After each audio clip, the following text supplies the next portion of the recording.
ఆయన మృతి వార్త తెలియజేశారు. చాలా దిగ్భ్రాంతిని కలిగించింది, చాలా బాధ కలిగింది. ఎందుకంటే నేనేం కోరుకున్నానంటే ప్రమాణ స్వీకారం తర్వాత వచ్చి వారికి కలవాలని అనుకున్నాను. ఆ పాపం ఆయన ఎంత ఇబ్బంది పెట్టారు ప్రభుత్వాలు గత దశాబ్దన్నర కాలంలో. పాపం ఆయన తట్టుకొని ప్రజలకి చైతన్యం చేసి ఆయన అండగా నిలబడ్డారు. ఒక మహోన్నతమైన వ్యక్తి. ఇప్పుడు ఆంధ్రప్రదేశ్లో కానీ భారతదేశంలో ఎక్కడైనా సరే, ముఖ్యంగా ఆంధ్రప్రదేశ్ తెలంగాణకు సంబంధించి తెలుగు రాష్ట్రాల్లో ఏ జర్నలిస్ట్ ఉన్నా అది ఈనాడు స్కూల్ ఆఫ్ జర్నలిజం నుంచి వచ్చే రూట్స్ దానికి ఉంటాయి.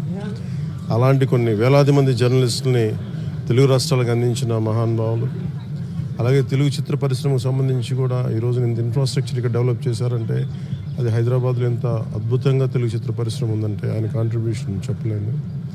ఇలాంటి చేస్తున్న వ్యక్తిని ప్రభుత్వాలు గత 15 సంవత్సరాల్లో చాలా ఇబ్బంది పెట్టినాయి. వాటన్నిటినీ తట్టుకొని ఆయన్ని ఇబ్బంది పెట్టిన ప్రభుత్వాలు ఈరోజు లేవు.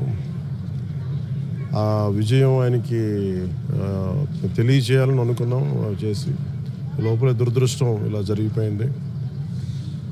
వారి కుటుంబానికి, ప్రతి ఒక్కరి కుటుంబ సభ్యులకి, అలాగే ఈనాడు గ్రూప్ ఆఫ్ కంపెనీస్ వారందరికీ కూడా నా జనసేన తరపు నుంచి, నా తరపు నుంచి వారికి నా సంతాపం తెలియజేస్తాను.